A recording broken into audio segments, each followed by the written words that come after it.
Chapter 44. A Postscript by Clarance. I, Clarence, must write it for him. He proposed that we two go out and see if any help could be accorded the wounded.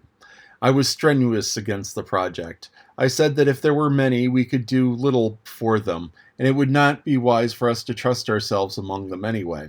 But he could seldom be turned from a purpose once formed, so we shut off the electric current from the fences, took an escort along, climbed over the enclosing ramparts of dead knights, and moved out upon the field. The first wounded Mall who appeared for help was sitting with his back against a dead comrade. When the boss bent over him and spoke to him, the man recognized him and stabbed him. That knight was Sir Merlin, as I found out by tearing off his helmet. He will not ask for help any more. We carried the boss to the cave and gave his wound, which was not very serious, the best care we could. In this service we had the help of Merlin, though we did not know it. He was disguised as a woman and appeared to be a simple old peasant goodwife. In this disguise, with brown-stained face and smooth-shaven, he appeared a few days after the boss was hurt and offered to cook for us, saying her people had gone off to join certain new camps which the enemy were forming, and that she was starving. The boss had been getting along very well and had amused himself with finishing up his record. We were glad to have this woman, for we were short-handed. We were in a trap, you see, a trap of our own making.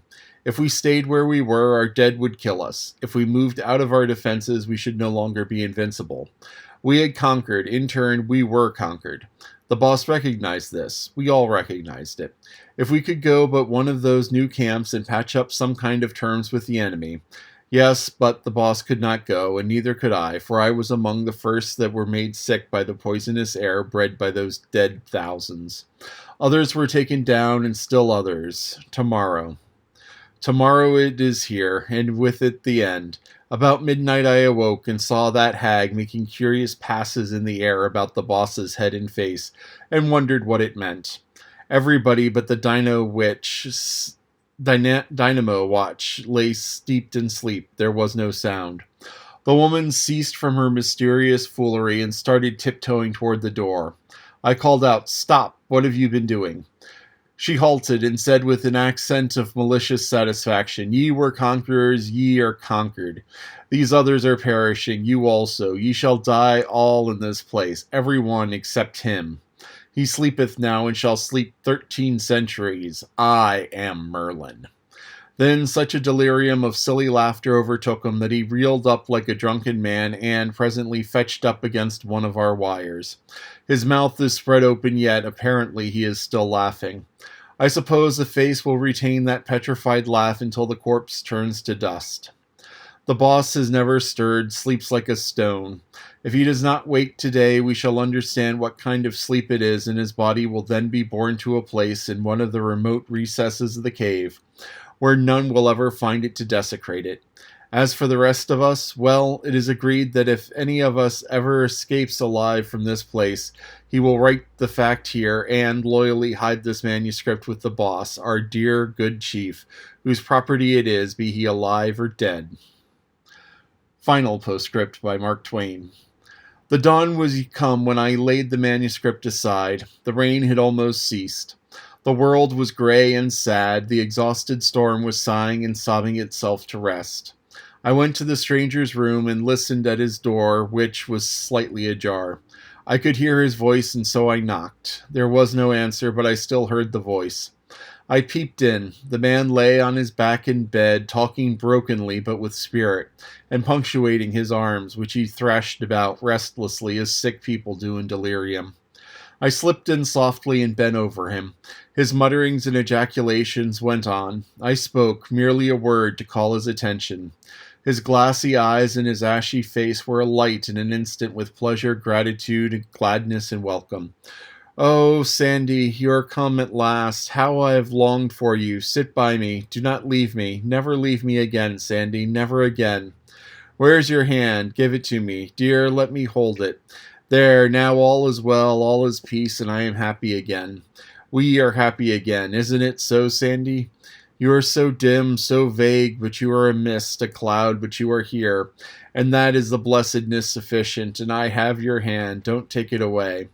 It is only for a little while. I shall not require it long. Was that a child? Hello, Central. She doesn't answer. Asleep, perhaps. Bring her when she wakes and let me touch her hands, her face, her hair, and tell her goodbye. Sandy, yes, you are there. I lost myself a moment. I thought you were gone. Have I been sick long? It must be so. It seems months to me. And such dreams, such strange and awful dreams, Sandy. Dreams that were as real as reality. Delirium, of course, but so real. Why, I thought the king was dead. I thought you were in Gaul and couldn't get home. I thought there was a revolution in the fantastic frenzy of these dreams. I thought that Clarance and I and a handful of my cadets fought and exterminated the whole chivalry of England. But even that was not the strangest. I seemed to be a creature out of a remote unborn age, centuries hence, and even that was as real as the rest. Yes, I seemed to have flown back out of that age into this of ours, and then forward to it again, and was set down a stranger and forlorn in that strange England, with an abyss of 13 centuries yawning between me and you. Between me and my house and my home and my friends, between me and all that is dear to me, all that could make life worth living.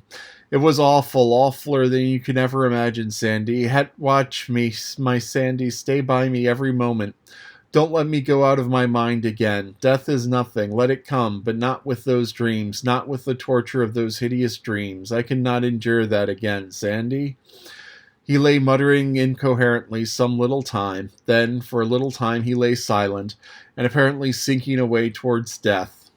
Presently his fingers began to pick busily at the coverlet, and by that sign I knew that his end was at hand, with the first suggestion of the death rattle in his throat. He started up slightly, and seemed to listen. Then he said, "A bugle! It is the king! The drawbridge there! Man the battlements! Turn out the—" He was getting up his last effect, but he never finished it.